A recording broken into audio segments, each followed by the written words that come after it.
Okay, let's answer some viewer comments. This one's from Silverhandle.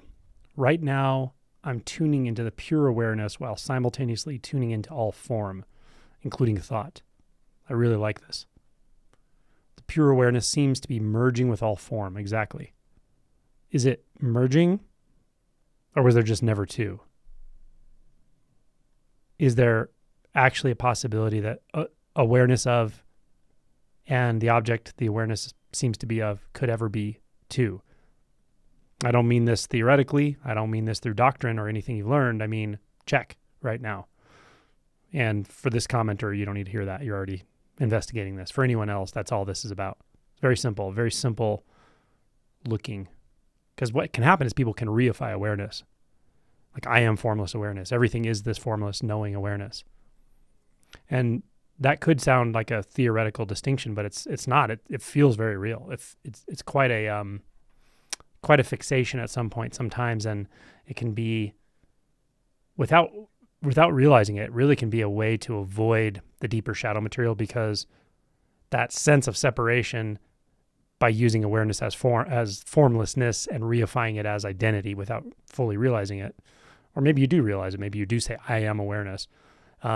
What that does is it prevents us from seeing through the compartmentalization we're doing all the time to not feel very, very directly all of the energetics of emotion and being alive in a body and everything that goes along with it. So, and then they say, the pure awareness seems to be merging with all form. Maybe I'll finally be totally fucking enlightened soon. Ha ha ha. I hope you do. Good luck. The next one's from Jeff Mungan. Nice talk on being directly with sensation and emotion. This is very powerful in my experience, but now it all seems to be boiling down to an intense experience of restlessness. Almost like a child or baby being completely overwhelmed by experience to the point of exploding into a temper tantrum. But instead of exploding, I'm just living on the edge of that explosion. It's certainly a pressure cooker right now. Not sure what to make of it. Curious what's on the other side, if anything. Or will it just keep repeating this intensity forever? Well, it definitely won't do that.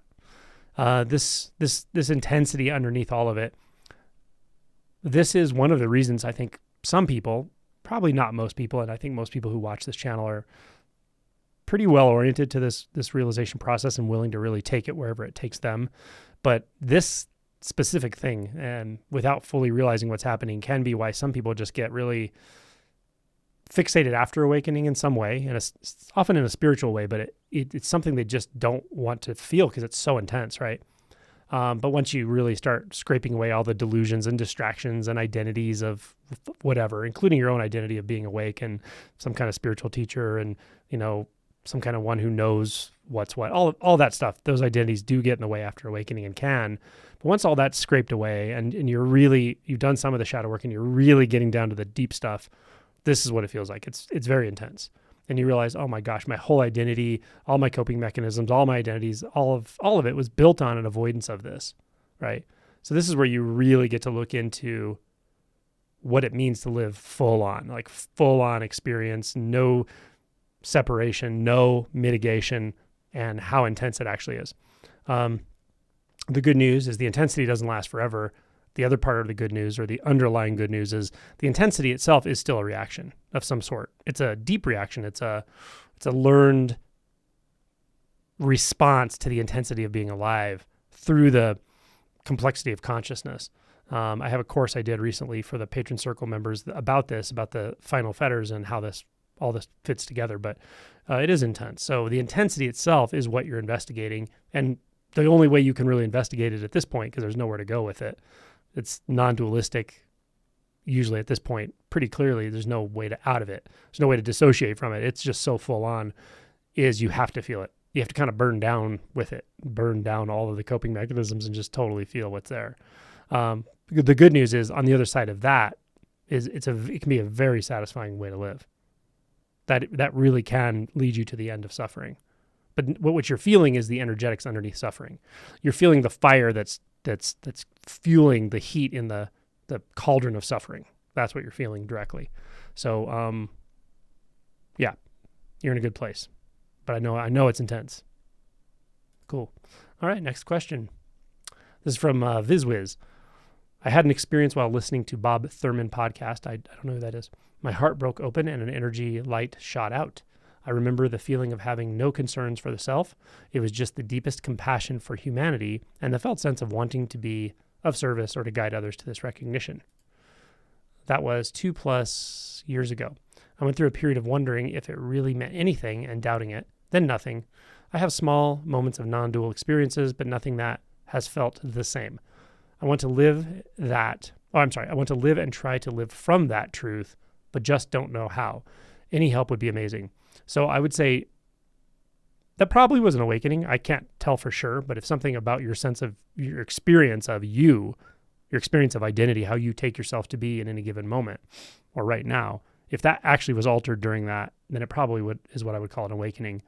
And part of the process after the awakening, the honeymoon, which is this description you gave of feeling no concern for the self, wanting to be of compassionate service and all, wonderful. But it's also often has a little bit of a naivete there at that early stage because you haven't really hit the deep shadow stuff yet, usually. Once you start hitting the shadow material, one of the things that does come up is a seeking to avoid the shadow material, the deeper stuff. And that seeking, one of the things it does is comes in the form of trying to recreate the awakening. Yeah, sorry. I don't know if that answer is too simple for you or doesn't land well or whatever, but this is what I find pretty much all the time with this is like wanting to relive that. You'll never relive that. You'll never have it back. Conditions don't work that way. Conditions just appear as they do, and whatever's happening now is conditions based, and it's never coming back. This will never come back, this moment, which is beautiful. It makes it quite precious. But any memory you have really is a memory of a memory of a memory. It's a thought of a thought of a thought. So you really don't even have an accurate sample of what happened back then anyway. With that said, your instinct about it, about what the insight was and how much freedom there was around that, that's good. The instinct is accurate, and it's actually here. It is here. It is turning up in the form of whatever you're feeling, whether it could be boredom, it could be a sense of, I don't know what to do, I don't know how to orient, it could be a sense of trying to relive something. But I would say, what's underneath that? Like, take that away from yourself. Tell yourself, I can't have that back. It's gone. It's dead gone. Right? How does that feel? That may lead you right into shadow work. You may feel grief at hearing that. You may feel pissed off at me for saying it. You may feel frustration or confusion. That's the shadow work. The shadow work is when you really clear away the mind's ability to run away from this moment and just really sink into what's being felt now. Yeah. So the answer to what to do, how to move on, a couple of things is one, you will have to let go of any idea you have about how it's going to look, whether you're going to use it to help others or serve or not. You may, but it won't ultimately be up to you in that way. And you probably or almost certainly will have to let go of that personal motivation to do that, even if it doesn't feel personal. You'll end up letting go of a lot, and that's okay. That's how this works. But you'll also end up feeling a lot more than you realize that you can feel. And that's where the real transformation happens, is in the intensity of the feeling, similar to what I said to the person above. All right. Thank you for your comment. This one's from J. Bobby Bob. Great name, J. Bobby Bob. That mask analogy really resonated with me. This is from the video called The Two Truths Doctrine. The only difference is that there is a feeling of something being behind the mask that is more me than the mask is, like a formless sense of self. I say formless because when I actually try to look for what I'm calling the sense of self, there isn't anything there except a subtle image of my face that seems to be updating with my facial sensations. I like that. See, you look, and all you find is a thought, right? And some sensations. But that doesn't seem to be where the sense of self is coming from. Exactly. I notice it drop when I'm focused on something, and it comes back when I come into the present. That's right. When you're focused on something, especially if you're deeply in the senses, it doesn't mean you're not present. This is the thing about presence that can be really confusing, because at first, presence will become a consolidated sense of self, a sense of universal self at some point, right? A sense of pure I, knowing I as I right now, right? But the funny thing is that is present in comparison to being completely mind identified and just lost in thought and not even knowing it. But it's not quite as present as when even that is seen to be somewhat of a barrier. It's not necessarily a barrier. It's just a little bit of an overlay, the sense of the trying to reify a self. So when you say I focus on something, if you're focused deeply in the senses, you may actually be more present than you realize. It's just that there's no one there going, I'm present. If you're there to tell yourself you're present, then there's thought, right? Does that make sense?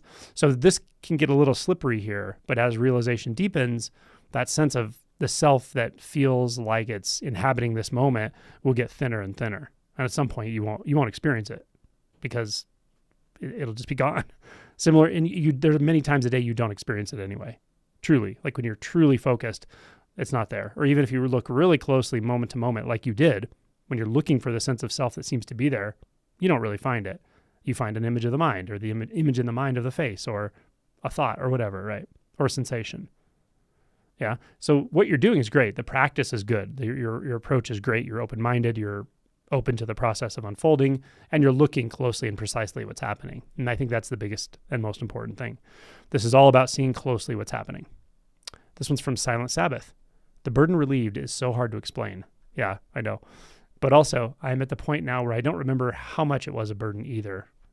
Yeah, I can relate to that.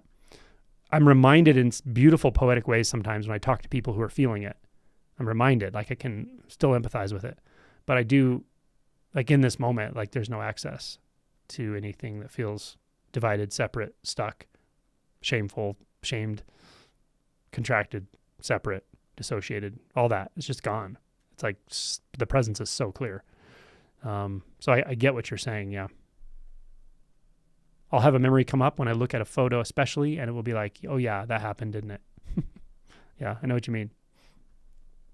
This one's from Virtual Conversations. What happens when there's no self, no desire? Is that the same as inner and outer are seamlessly one? And how is this one now navigate life? Thank you. When there is no self, no desire, is same as inner, outer. Probably not. If you're talking about things in terms of stages like fetters, the sense of inner and outer actually is seen through with the dropping away of the subject and object construct. It can still seem like there's rather an inner world, even if you don't realize it. But the sense of an outer world, well, actually, the sense of an outer world is also there, but they're like seamless. It's exactly the fact that there is no inner and outer, but there is an experience. So yeah, it's different than formlessness, and formlessness comes later typically. And maybe it's a much more fundamental and profound experience ongoing. And then the sense of self, the subtle sense of self that can still remain, often can stick around for a while even after that. So yeah, that's generally how it goes. This is from Noah. I heard Lisa Cairns talk about the silence and all the chaos, and it somewhat stuck with me. I remember my first encounter with this was listening to Eckhart Tolle. I was 16 or 17. He said something like to listen to the silence and that one needs to be silent inside to notice the silence outside.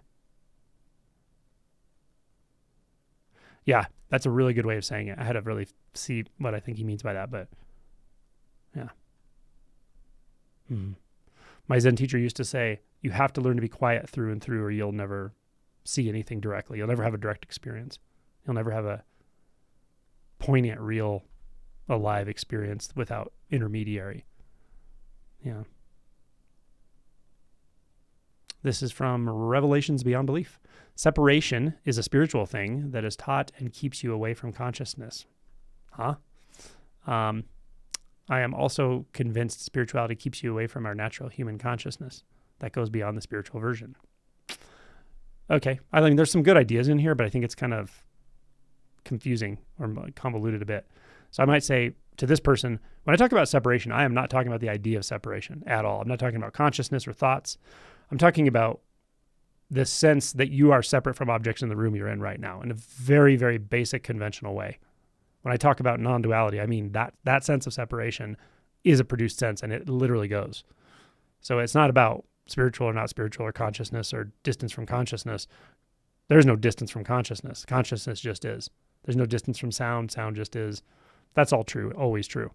But the realization of non-separation, of boundlessness, is a very distinct shift in experience. Yeah. And it's not something like you could think about it ahead of time and debate philosophically or something or doctrinally what it means, but that's not what I'm talking about. So anyway, yeah. And then I'm convinced spirituality keeps you away from your natural human consciousness. I mean, the idea of spirituality, the idea of Buddhism, the idea of awakening, the idea of enlightenment, the idea of anything, but anything spiritual is the same thing. Fixating on the idea and identifying as the one who holds that view and belief rigidly, that doesn't keep you away from consciousness. That's happening within consciousness, but it will disrupt your experience of unbound consciousness. It prevents you from really dropping into the unbound nature of consciousness that is always available. And the first time it happens, you damn well know it. It's so obvious, right?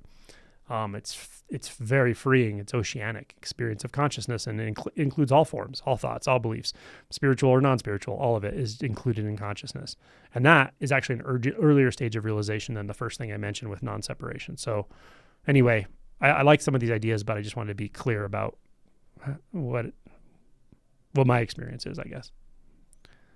This is from Joyful Jen. Stopping the practice of creating a future. I like it. Maybe it's something I said. Anyway, she's referring to a video called Peace is Intrinsic to Non-Dual Experience.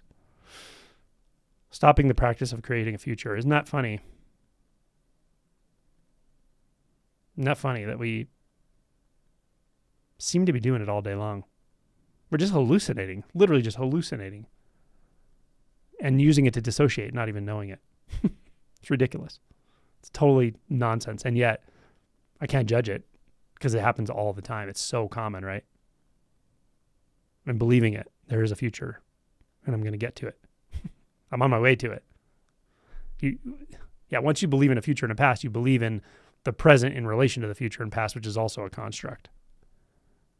Yeah. When future and past are gone, present's also gone in a way. But presence experientially, yeah, it's very clear. So, bit of a paradox.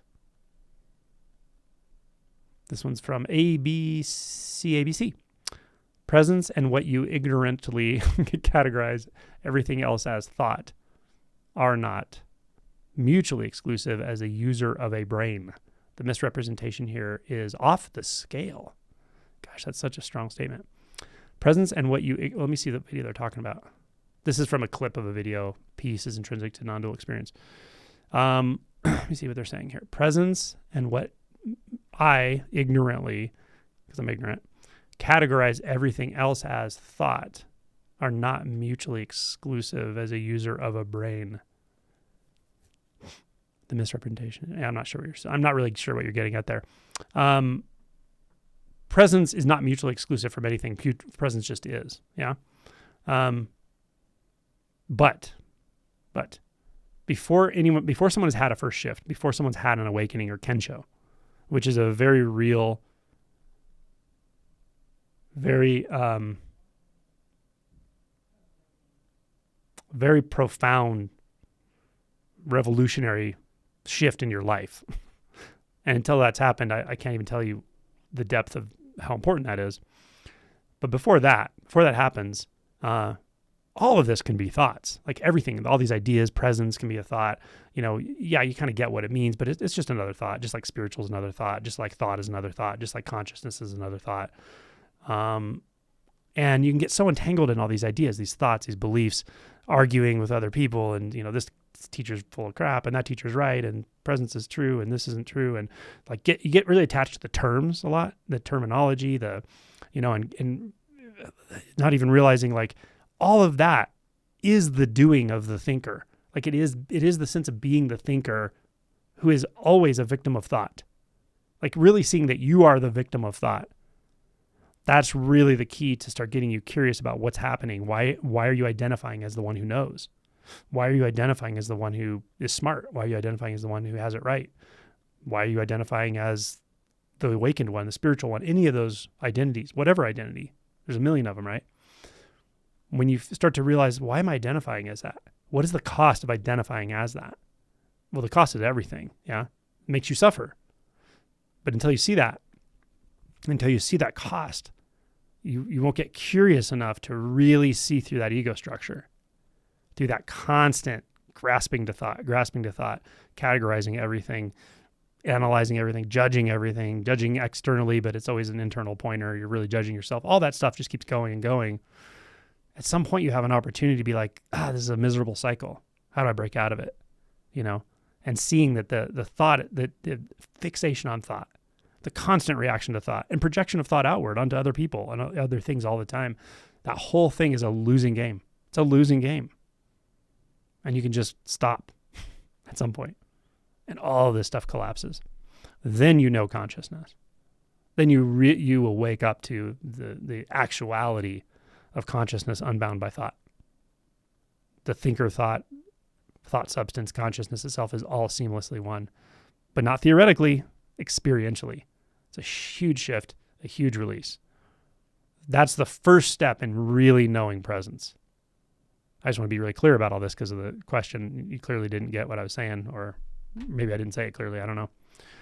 But that's the first step in the first real experience of presence. And it will feel like a totality of presence at first. It will feel imperturbable, and it will be imperturbable for a while. That's the honeymoon period. Then the shadow material comes, and then you have an exploration of the deeper truth of presence, which becomes non-dualistic and so forth. So anyway, maybe that's helpful, but based on the tone of your comment, you're probably not very much open to feedback or whatever. But I just assume if people write comments on my channel, I assume they actually want to wake up, even if they have a kind of adversarial approach. That's just maybe some of being mind identified like that, right? It's like everything's your enemy. And so I assume there's something in there that wants to wake up. Now, if somebody just becomes a troll or whatever I just get rid of them usually, because that's not helpful to anybody. But if I sense that somebody actually wants maybe pointing, or there's some curiosity there for deeper truth in themselves, I'm always inclined to try to offer something, because everyone can wake up. And I remember it, man. I remember being miserable and judgmental and stuck in my head and angry without realizing it and frustrated, but I thought I was so smart, but I also suffered because of my own thoughts and I didn't know why, and on and on and on. So anyway, there you go. This one's from Kali Yoga. Entering the mystery, breath is eternity, sound and breath portals. To where? The never spoken. I like that. It's beautiful. Very poetic. Someone speaking from experience there. This one's from Leora Loves Calum. I've had so many crash outs about this. Like, why do I have to participate in any of it? It's all just a dream. Why am I doing all of this for not a single fucking thing to change? Like trading hours for money. Still get to do that every day. Yay. Okay. I know it's frustrating. Why do I have to do this? Why do I have to live this life? Why do I have to feel so much suffering? So instead of, let me just reframe it. I mean, it's your experience and that's fine, but let me reframe it a bit. Instead of, why do I have to live this life? Why do I have to just get up and go to work and do all the things? I might say, like, why do I have to look through the filter of separation, of problems and solutions, of me and my life that I need to try to fix to make it better because it always feels like crap? Like, that whole paradigm that you're looking through that makes it feel so miserable, that's what I call suffering. That's what Buddhism would call unsatisfactoriness, dukkha, all that. So I'd say I love the rebellious nature, but just consider the possibility. It's not being alive that's the problem, because it turns out it isn't. There's a way to live without that much suffering, angst, frustration, opposition, doubt, right? Like, you can live without that. That's the whole message here. That's why I do what I do ultimately. But I understand how painful it is, especially again when you believe in the thoughts like time, right? Time. I have to keep going to work. I have to keep like living in the future, living in the past, living in excess, living in lack, living in problems, living in solutions. Like, it's never just settled. Like, don't you just want to feel totally settled? Don't you just want to feel totally fucking settled? Where problems don't really arise, or if they do, they're just simple relative things that you kind of work on, and then they just kind of disappear, but they never actually feel like a problem. They don't perturb your sense of okayness. That's available. That's the point. That's the whole point. Yeah. And I also understand. It sucks. Shadow work will be really helpful as well for you, because a lot of this is repressed emotion, probably, right? There's a lot of frustration here, maybe some anger, stuck grief, like a lot of that. And I've had it in spades in this lifetime, so I totally understand it. But just know, like, some direct emotion work may be really helpful as well. So, yeah. All right. I think I'm kind of done. Yeah. All right. That's it for now. Thank you for your comments. I will answer your comments periodically this way. I also answer them live on when I do my lives for sustaining members and above. I also do answer them in written form. Sometimes I'm getting less of that just because time-wise, but sometimes. But I really try to read them all. So I appreciate you, especially if you if the comments are like vulnerable, honest, direct. They can be really helpful to others too, like, because if you have the question, others have the question. Yeah. So thank you for your engagement.